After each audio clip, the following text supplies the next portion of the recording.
बन्नो रे बन्नो मेरी चली ससुराल को, आँखियों में पानी दे गई, दुआ में मीठी गुड़गानी ले गई। दिल कबीरा मान जा, दिल फकीरा यूं न जा, आजा तुझको बुलाए तेरी परछाइया दिल कबीरा। আসসালামু আলাইকুম দর্শক, সবাই কেমন আছেন? চলে আসলাম আবারও নতুন একটা ভিডিও নিয়ে আপনাদের মাঝে। তো যেহেতু এখন আসলে ব্যাপারী পরিবারের সবাই ঢাকায় এসে জড়ো হয়েছে আরমানি টোলাতে, কারণ উদ্দেশ্য একটাই, শারমিনের বিয়ে। তো আজকে আমাদের ভিডিও টপিক জুড়ে থাকছে শারমিনের হলুদ সন্ধ্যা। তো দর্শক, যেটা হয়েছে যে শারমিনের কিন্তু আসলে অনুষ্ঠান, দ্বিতীয় বিয়েতে যে কেউ এত আয়োজন করে এটা আসলে দর্শক আমি দেখি নাই। আসলে এদের তো লজ্জার মানে কান নাক কাট গলা কিছুই তো নাই, আসলে নাক কান গলা তো সবগুলোই কাটতে লাইছে, কাটতে লাইয়া লাল শাড়ি পইরা, পিন্দয়া, হলুদ শাড়ি পইরা সব করে করতেছে। তো আমাদের তিশা ম্যাডাম কালকের ভিডিওতেই বলেছে যে খুব রাগি গেছেন যে তাকে কেন মোড়লদের সর্দার করে কেন তাকে রাখা হয় নাই। সেই রাগে সে হচ্ছে রং খেলাতে তো যায় নাই, ইভেন হলুদেও যায় নাই। আর এদিকে শারমিন মুখে 100 টনের মেকআপ দিয়ে সে এমনভাবে সাজছে যে তাকে তো চেনা যাচ্ছে না। এবং আমাদের রাজ তাকে সারপ্রাইজ দিতে চলে এসেছে একটা ফ্লাওয়ার বুকে নিয়ে, যদিও বোঝাই যাচ্ছিল যে পুরোটাই স্ক্রিপ্টেড এবং কেউই ভালো অভিনেতা না, এই জন্য ধরা পড়ে যাচ্ছিল। তো যেটা ঘটেছে দর্শক, হলুদের ঘটনার মানে হলুদ শুরু হওয়ার পেছনে যে কিছু কাহিনী সেটা বলি। হলুদ হয়েছিল হচ্ছে মিমদের বাড়ির ছাদে যে রুম থাকে, মানে আপনার হচ্ছে ওখানকার যারা ফ্ল্যাটের তাদের যদি কোনো প্রোগ্রাম থাকে সেখানে হয়। তো সেই হিসেবে বাবুর ফ্ল্যাটের রেফারেন্সে ওইখানে প্রোগ্রামটা হচ্ছিল। তো প্রোগ্রামে কিন্তু একটা টাইম থাকে, হ্যাঁ ঢাকা শহর মডার্নের যুগ, ঢাকা শহরে একটা টাইমিং থাকে, সবই ঠিক আছে। কিন্তু যেটা হয়েছে যে আপনার ধরেন যে মানে ব্যাপারী পরিবারের লোকজন মেকআপ দিয়ে সাজতে সাজতে রাত 11টা বাজায় ফেলছে দর্শক। 11টার সময় গায়ে হলুদের অনুষ্ঠান শুরু হবে। কোন ভদ্র সমাজে এরকম হয় আমার জানা নেই। এর মধ্যে আবার বিল্লালের বউ নাহার একটু বেশি মেকআপ করে ফেলছিল, তারে এমন ভাবে ঝাড়ছে শারমিন। কথা আছে না, ঢেকি স্বর্গে গেলেও ধান ভানে, তেমন যারা কর্কশ খেচ্চর হয় তারা বউ সাজে হলুদ সাজে থাকলেও খেচ্চরগিরি করে। তো শারমিন বলতেছে উপরে কমিউনিটি রুম কি আমার বাপের চাচার নাকি? যে বাপ মারা গেছে সেই বাপকে স্মরণ করে তো দূরের কথা, সেই বাপ তুলে তুই তোর বড় ভাবিকে হুমকি দিস। আবার সেটাও বলতেছে যে টাকা তো তাদের কারণ নিজের দিতে হয় না, টাকা তো আমার যাচ্ছে, এই জন্য টাইমিং বুঝতেছে না। ফটোগ্রাফার বলতেছে রাত 11টা বাজে ফেললেন, আমার তো সব এনার্জি শেষ, আমি কিন্তু 12টা বাজে চলে যাব।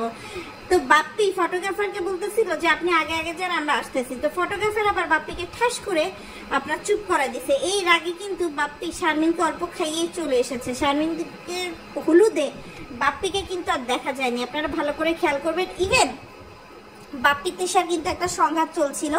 তো যখন তিশা নিচে আধোয়া জামা কাপড় পরে দর্শক ঘুরতেছিল, বাপ্পি তখন লাল পাঞ্জাবি পরছিল। লাল পাঞ্জাবি পরার পরে যখন বাপ্পি নিচে নামছে তখন কিন্তু তিশা কালো রঙের ড্রেস পরে সে গেছে। মানে তিশার কি হলুদ রঙের কোনো জামা নেই? অবশ্যই আছে, কিন্তু তিশা সবসময় সবার থেকে হাটকে থাকতে চায় এবং সেই জন্য কিন্তু তিশা একদম লাস্টে গেছে।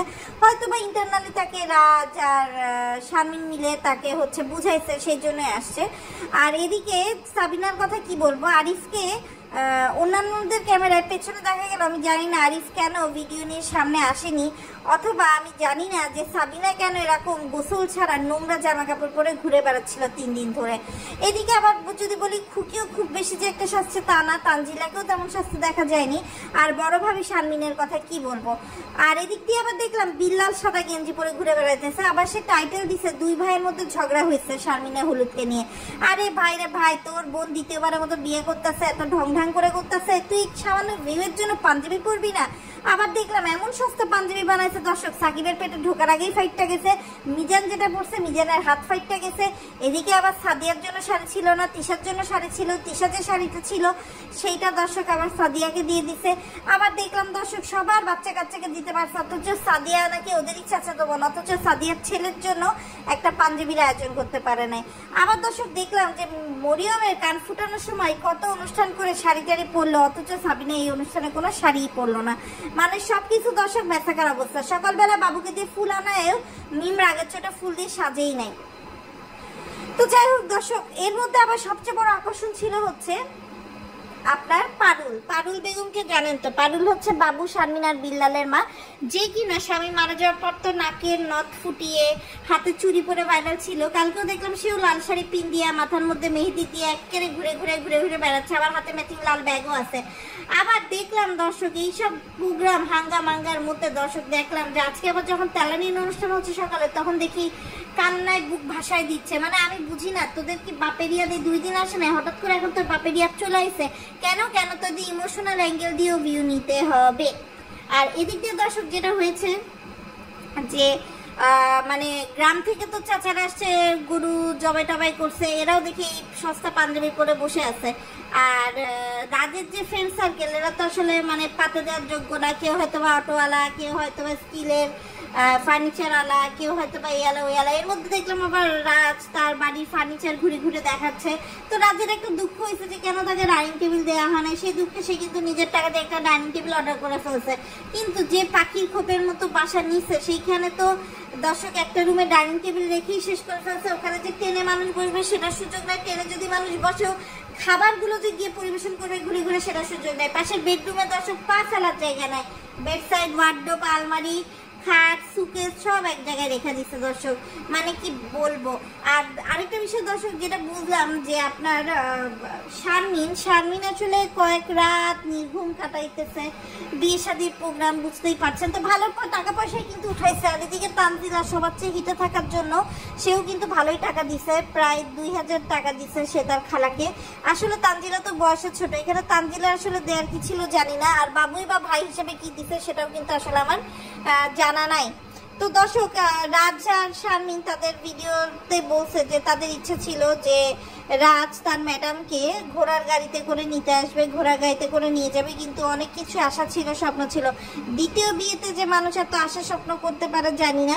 আর শারমিনের মতো একটা নরঘুটা মেয়ে মানুষ, যে কিনা আপনার বাংলাদেশ বাদ, ভিগো লাইফ বাদ, সে মালয়েশিয়া, সিঙ্গাপুর এগুলো ঘুরে এত গোটা মেয়েকে যে কেউ তার বাড়ির সম্মান বানাতে পারে। আসলে রাজ মনে করছে শারমিন মানেই হচ্ছে আমার কাছে ইউটিউবে খোলার চ্যানেল। এদের ডিভোর্স দেখবেন হয়ে যাবে দর্শক। এদের ডিভোর্স হতেও টাইম লাগে না, বিয়ে হতেও টাইম লাগে না। আর এরা এমন কলঙ্কিত যে এদের আসলে কখন ধরবে কখন ছাড়বে কিছুই টের পাবেন না। মাঝখান দিয়ে যে কতগুলো টাকা খরচ হচ্ছে এটাই যথেষ্ট। তো যাই হোক দর্শক, আজকে ভিডিও এই পর্যন্তই। কিছুক্ষণের মধ্যেই বিয়ের ভিডিও নিয়ে চলে আসবো আপনাদের মাঝে। তো সবার আগে সব তথ্য জানতে অবশ্যই আমাদের চ্যানেল ড্রামা লাভারে চোখ রাখুন। একটা ভিডিওতে দেখলাম তিশা কাঁদতে নাকি শারমিনকে রাজের হাতে তুলে দিচ্ছে। আজ পর্যন্ত তিশা ঘটকালি করে যে কয়টার বিয়ে হয়েছে একটারও ঘর বাঁচেনি। তিশা ঘটকালি করে কি বিয়ের সাথে সাবিনার বিয়ে দিল, তিশা ঘটকালি করে সানির সাথে মিমের বিয়ে দিল, তিশা ঘটকালি করে তানজিলার সাথে সাকিবের বিয়ে দেয়নি দেখেই হয়তো ওদের বিয়েটা টিকে যাবে। কিন্তু এ পর্যন্ত যাদের বিয়ে তিশা ঘটকালি করে দিছে সবগুলোই কিন্তু চলে গেছে। যাই হোক, যেহেতু নতুন জীবন শুরু করছে, শারমিন আর রাজের জন্য আমার তরফ থেকে থাকলে শুভকামনা। আশা করছি শারমিন যে ভুল প্রথম বিয়েতে করেছে সেই ভুল হয়তোবা দ্বিতীয় বিয়েতে করবে না। তানজিলার কাছ থেকে কিছু শিখে হয়তোবা স্বামী সংসার নিয়ে সুস্থভাবে বাঁচার চেষ্টা করবে। আল্লাহ হাফেজ।